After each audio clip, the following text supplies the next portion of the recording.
Interesting expectations ہیں پاکستان تحریک انصاف کی. احمد اویس صاحب فرما رہے تھے مصدق ملک صاحب اب تو جنگ ختم ہو گئی, نیشنل یونٹی کا تقاضا ہے کہ پیرول پہ رہا کر دیں یا ویسے کچھ اور کر دیں, کچھ تو کریں یار بھائی. میں تو گھر سے نکلتا ہوں یہ سوچ کے کہ اگر تو احمد اویس صاحب ہوئے تو کیا شاندار بات ہوگی, کوئی جھگڑے والی بات ہو نہیں سکتی, لیکن کوئی نہ کوئی ایسا احمد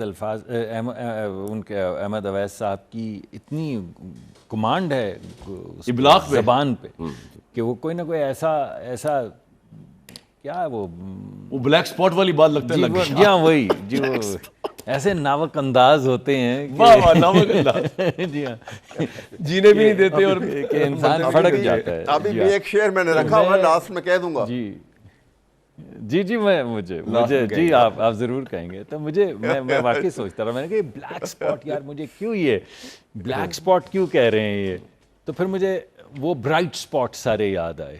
برائٹ سپاٹ جس دن انہوں نے, آج وہ لوگ جو چھاتیوں پہ گولیاں کھا کے شہید ہوئے ہیں جن کو سب کندھا دے رہے ہیں, جس دن انہوں نے ان کے مجسموں کے سر کاٹ کے سر پہ اٹھا کے پٹخے تھے, جس کے اوپر یہ آج اتنا احتجاج کر رہے ہیں, وہ تھا برائٹ سپاٹ پاکستان میں.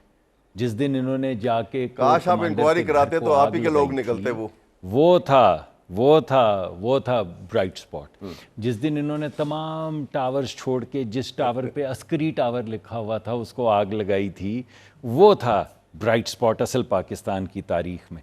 جس دن وہ جنرل جو شہید ہوئے تھے, آپ ہی کے ڈیزاسٹر ایریاز کو دیکھتے ہوئے جنرل سرفراز, آپ نے ان کے اور ان کے بچوں کے خلاف کیمپین چلائی تھی, وہ تھا برائٹ سپاٹ.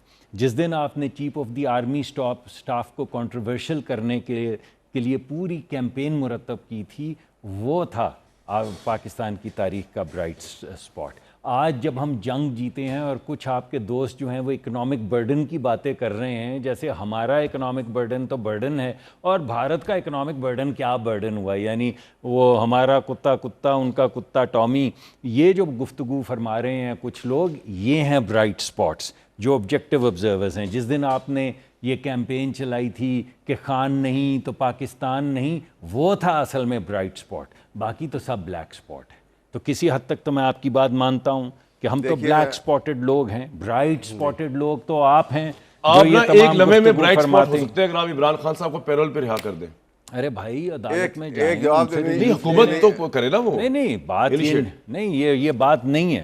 ایک بندہ ہے, میں آپ کا دوست ہوں, چلیں آپ, میں مانتا ہوں آپ کو دوست, میں تو اوپنلی کہہ رہا ہوں میرے بھائی دوست ہیں, میں آپ کا دوست ہوں, جی میں وزیر لگا ہوا ہوں, میں آپ کو 190 ملین پاؤنڈ کا فائدہ دے دیتا ہوں صاف, آپ کو ایک کانٹریکٹ دیتا ہوں 190 ملین ڈالر کا, مان لے ابھی میں آپ سے کچھ نہیں لیتا, تو آپ اس کو کیا کہیں گے؟ Bright spot. اچھا برائٹ سپاٹ. اب یہ آپ مانیں کہ اس برائٹ سپاٹ میں آپ کو 190 ملین پاؤنڈ کا فائدہ دینے کے بعد آپ سے 400-500 کنال زمین بھی لے لیتا ہوں, تو اس کو کیا کہیں گے؟ Brighter spot. اس کے بعد ہم نے برائٹسٹ تک جانا ہے, ابھی زمین لی ہے. اس کے بعد جب عدالت آپ کو, اس کے بعد درمیان میں خوب وہ ہوپلا شوپلا مچے کہ جناب اصل میں تو وہ کاغذ بائی لیٹرل تھا, پھر وہ کاغذ بھی نکل آئے جس کا میں آپ کے پروگرام میں ذکر کرتا رہا ہوں, اور اس پہ ان کے ایڈوائزر عمران خان صاحب کے حکم کے مطابق وہ 190 ملین پاؤنڈ کا تحفہ دینے کے لیے وہ بینک اکاؤنٹ بھی وہاں پر دے کر آئے ہوں, اس پہ دستخط بھی کیے شہزاد, جی ہاں, وہ بھی ہے برائٹر سپاٹ. دیکھیں میں اس کا جواب میں دوں گا, جو 100 ملین پاؤنڈ کا فائدہ دے دے, فائدہ دینے کے بعد اس کے بدلے میں زمین لے لے, اپنے دستخط کے تحت وہاں پہ جا کے اس کا اکاؤنٹ جمع کروا دے, اس کو پیرول پہ رہا کر دیا جائے, یہ ہے برائٹسٹ سپاٹ.